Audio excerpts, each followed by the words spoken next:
yang di awal-awal kepada kita kisah Ashabul Kahfi, yang mana kita tahu itu ujian yang pertama. Yang saya sebut yang lepas, antara dalam surah Kahfi disebut lebih kurang, paling kurang 4 ujian yang Allah nak ceritakan kepada kita dalam surah Kahfi. Yang pertama, ujian akidah. Itu yang paling penting. Bagaimana Ashabul Kahfi yang melarikan diri daripada pemimpin yang zalim pada waktu itu. Yang kita semua tahu, kalau pemimpin itu Duk Yanus tangkap saja, maka dia akan paksa Ashabul Kahfi ini kembali balik kepada agama penyembahan berhala. Mereka tak nak, mereka lari dari pemimpin yang zalim tadi, sembunyi dalam gua tadi ni untuk demi nak menjaga keimanan, walaupun mereka terpaksa nak menempuh susah dan payah. Siapa nak duduk dalam gua? Kita sekarang ada nak duduk dalam gua? Boleh duduk dalam gua sekarang? Ataupun kita lari masuk dalam hutan? Tak boleh dah. Tapi mereka tinggalkan kesenangan, kemewahan yang ada demi semata-mata nak mempertahankan akidah. Sebab tu Allah sebut ini ujian yang paling dahsyat, ujian yang getir. Dan Allah letakkan ini ujian yang pertama dalam surah Kahfi.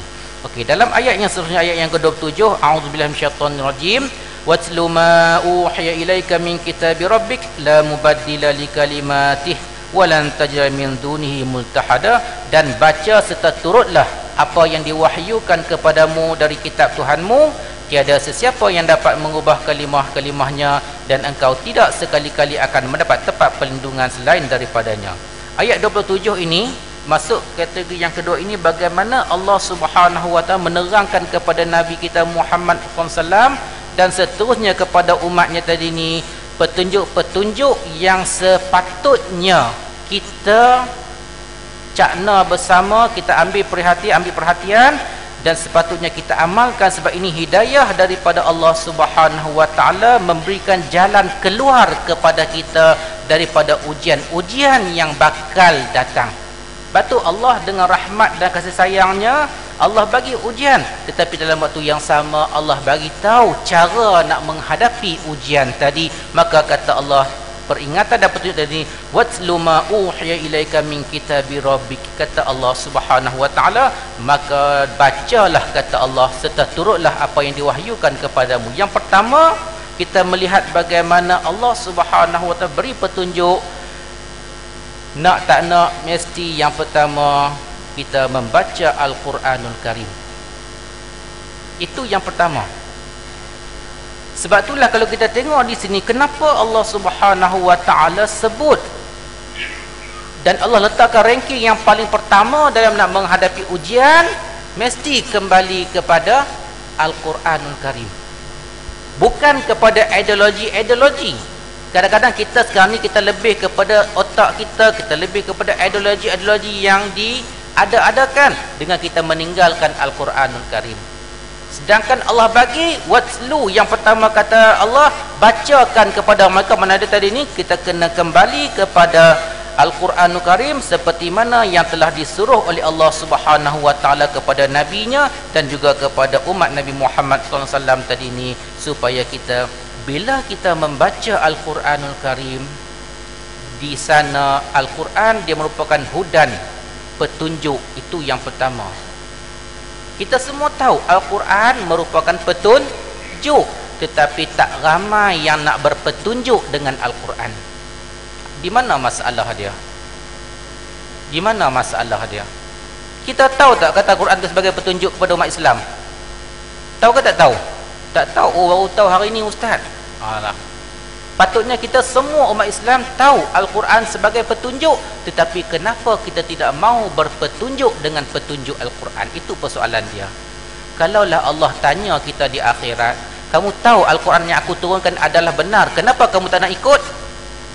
Agak-agak boleh jawab tak? Boleh tak boleh jawab?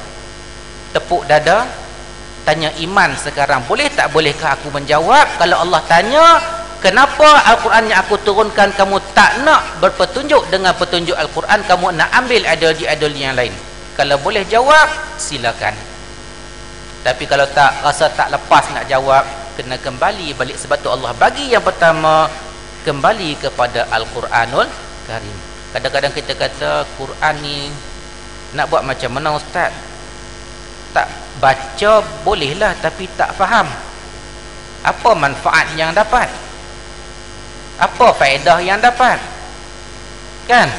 Tak faham pun. Lepas tu saya suka bawa cerita yang mungkin di antara kita yang saya pernah cerita dah, bagaimana kisah seorang cucu dan datuknya. Nak tunjukkan itu peranan antara peranan Al-Quran dalam nak mengubati penyakit masyarakat kita. Seorang cucu, maka dia kata, kenapa kita kena baca Quran sedangkan kita tak faham pun baca Quran? Makna dia, pada dia membaca Al-Quran adalah satu perbuatan yang tak mendatangkan faedah. Sebab apa? Baca tapi tak faham. Buat apa nak baca? Tok dia kata tak apa, kamu pergi ke bangsal sana, ambil karung guni yang kotor tu, bawa datang kepada tok. Dia pun pergi ambil, okey, karung guni. Okey, kamu pergi dekat sungai sana, ambil air, bawa air dalam karung guni, bawa kepada tok. Dia pun pergi, tapi dah tengok karung guni kan, nak komen banyak-banyak tak boleh, sebab tok dia. Orang muda kalau komen orang tua, makan pelempang kan, kata tok macam tak, dia pun senyap. Walaupun pada dia, macam mana nak masukkan air boleh bertakung dalam karung guni? Satu benda yang mustahil. Tapi sebab tok dia suruh akur, maka dia pun pergi ke sungai, cadok air. Bila bawa sampai ke depan tok dia, tak ada air. Tok dia kata, pergi ambil lagi. Dia pun pergi lagi. 2-3 kali pun sama. Kali ni cepat sikit, lari, tak ada juga. Tok dia pergi lagi ambil. Dah berapa kali, berulang alik, last dah tak larat, dah penat dah. Tok minta maaf tok, dah tak boleh dah, sia-sia je buat ni. Mana boleh ambil air dengan karung guni? Bagilah baldi ke apa, bolehlah bawa air. Tok dia kata sia-sia. Ya sia-sia lah. Tengok guni tadi. Dia pun tengok, ada beza tak? Lah, ada beza. Ambil dulu, waktu pertama ambil dulu, hitam dan kotor. Tetapi sekarang telah menjadi bersih dan putih. Tok dia kata, itulah perumpamaan kita bila kita baca Al-Quran. Kita tak faham Al-Quran, tetapi bila kita baca dan kita baca, maka dia akan membersihkan hati kita. Bila membersihkan hati kita, maka dia akan membersihkan rohani kita tadi ni, maka kita akan sihat di sudut rohani kita. Sebab tu kalau kita tengok sekarang, orang yang berpenyakit rohani tetapi dia tak sedar dia sakit rohani. Quran kita baca tak lagi dalam bulan Syawal ni. Tahun ni berapa Syawal? 14 kali 15. Tak ada. Ramadannya yang umat Islam paling ingat. Berapa Ramadan? Confirm, jawab terus. Tapi lain pada tu susah sikit nak ingat. Hari ni 15 Syawal. Kalau Ramadan dulu kita baca Quran, Syawal kita baca tak Quran? Kalau Ramadan kita baca Quran, Syawal kita tak baca Quran, makna dia kita takut, kita bimbang, Ramadan kita sia-sia. Kalau Ramadan kita datang ke masjid berjemaah, tetapi Syawal kita malas datang masjid ke berjemaah, takut dan bimbang, Ramadan kita sia-sia. Sebab itulah tadi ni kaedah dan perubatan yang pertama yang Allah ajar pertama kepada kita, watlu alaihim, bacakan kepada mereka Al-Quranul Karim. Itu yang pertama. Sebab itulah tuan-tuan rahimakumullah, anak kita, kalau kita nak anak kita yang berjaya, ajar mereka bagi baca Al-Quran, pandai baca Al-Quran. Mak bapak sekarang ni, dia boleh menangis kalau anak dia tak pandai matematik. Dia boleh menangis kalau anak dia tak lulus UPSR. Tetapi apa, ramai sekarang mak ayah yang tak menangis dan tak sedih langsung, anak tak pandai baca Al-Quran. Sebab tu kena koreksi balik diri kita. Okey, itu yang pertama. Sebab bila kita baca Quran, dia akan penawar kepada hati, penawar kepada penyakit gejala sosial yang parah membarah sekarang ini dalam masyarakat kita. Nak ulang balik pun banyak kali ulang dah, kan? Dadah umat Islam yang paling juara. Rasuah umat Islam juara, berzina umat Islam juara, buang anak umat Islam juara. Apa lagi yang umat Islam tak juara?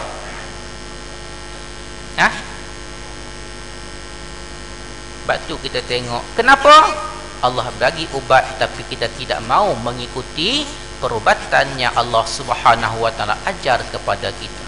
Kita tak yakin. Betul? Yang pertama kata bacalah tadi ni dan sampaikan kepada orang lain.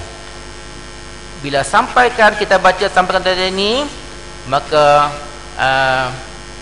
bukan Al-Quran bukan sekadar baca, tetapi Al-Quran mesti kita kena amalkan.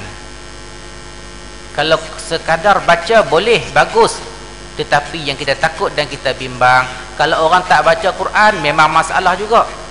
Tapi kalau baca Quran lawan Al-Quran lagi berat. Sebab itulah kita maka sepatutnya kita dah kena masuk peringkat yang lain dah dengan Al-Quran ni. Sepatutnya kita bukan sekadar baca, tetapi kita kena cuba memahami Al-Quranul Karim. Waktu mana kita nak boleh belajar Quran? Waktu mana? Di masjid, di surau. Kebanyakan kebiasaan di masjid surau pada waktu maghrib dan Isya. Itu sahaja. Takkan tak boleh peruntukkan masa. Berharga sangatkah masa kita sehingga kita tak mampu nak menjejakkan kaki ke masjid, ke surau? Sibuk sangatkah kita sampai tak ada waktu nak menjengah rumah Allah Subhanahu wa taala? Sebab tu kita kata tidak ada alasan.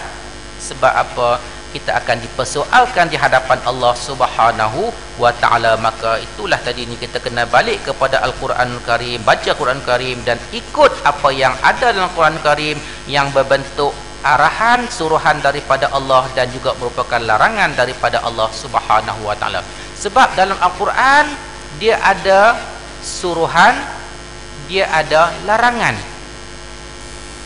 Larangan kepada siapa? Suruhan kepada siapa? Kepada makhluk yang bernama manusia. Sebab itulah bila penceramah, ustaz, ulama sebut tadi ni kadang-kadang kena kepada kita, kita rasa apa? Panas telinga tak? Panas tak telinga kita? Panas. Sebab apa? Sebab benda tu kena kepada kita. Nak salahkan siapa? Salahkan penceramah ke? Dia hanya membacakan sahaja. Sebab tu tadi ni bila kita kena kepada kita, sepatutnya alhamdulillah. Alhamdulillah. Sebab apa? Sebab peringatan itu Allah Maha Pengasih.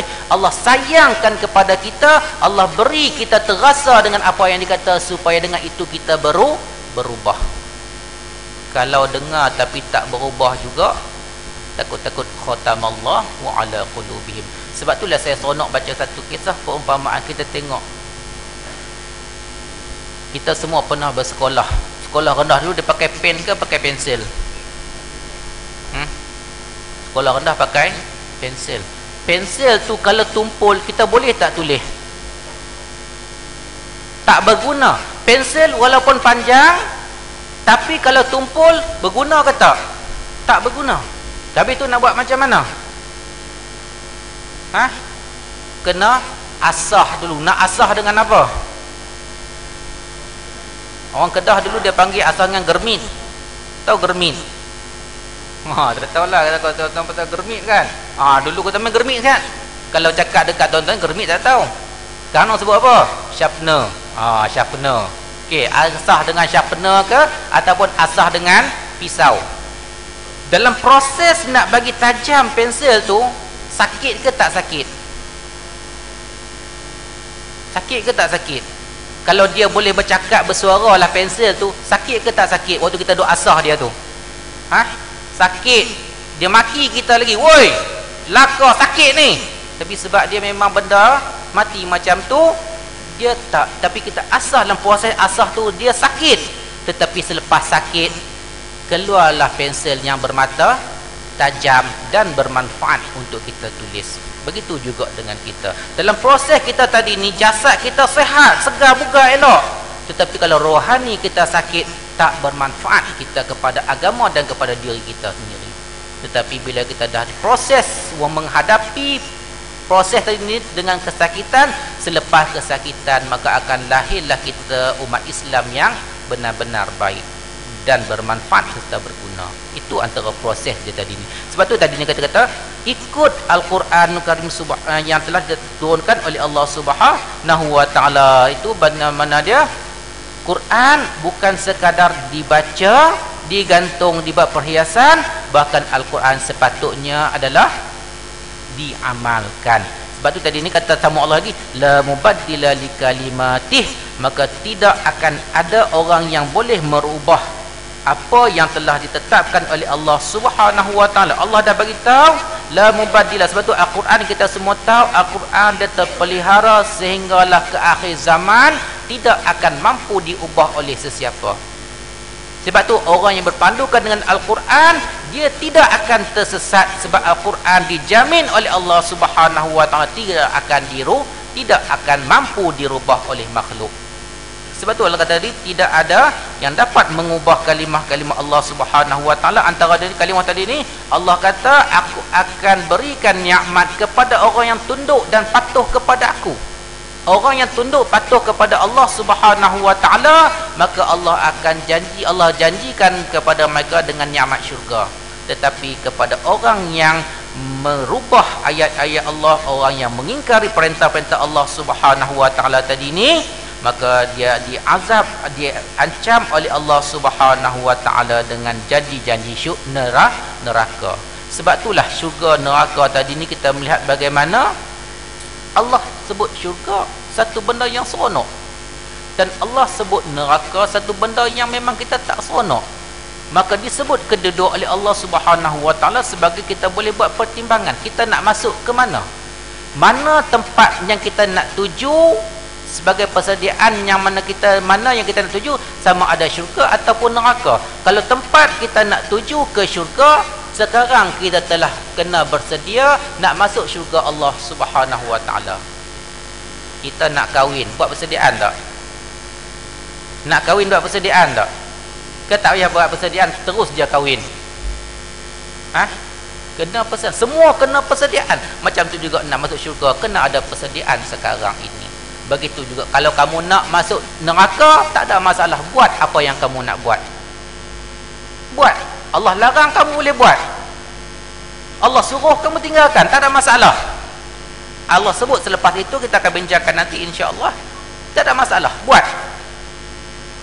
Sebab itulah kita tengok tadi ini ancaman daripada Allah Subhanahu wa taala, la mubaddila li kalimatih wa lan tajida min dunihi multahada, dan engkau tidak sekali-kali akan dapat tempat perlindungan selain daripada Allah Subhanahu wa taala. Sebab itulah bila kita ingkar arahan Allah Subhanahu wa taala, kita langgar segala perintah Allah Subhanahu wa taala, Allah akan humbankan kita ke dalam api neraka. Na'udzubillahi min zalik.